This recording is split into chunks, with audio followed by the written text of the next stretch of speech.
Welkom by Eenheid 5, Leeruitkom 7. Vandag ons sal vergelyk benaderings tot kernsosiale media platforms in digitale bemarking. In digitale bemarking, kernsosiale media platforms is noodsaaklik om teikengehore te bereik en betrokke te raak. Elke platform bied unieke kenmerke en betrokkenheidsgeleenthede. Kom ons begin met Facebook.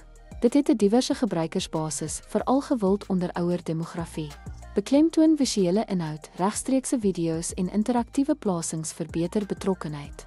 Volgende is Instagram, wat skeef trek na jonger demografie soos millennials en gens. Dit is ideaal om produkte en leefstyle tentoon te stel deur visuele inhoud en stories.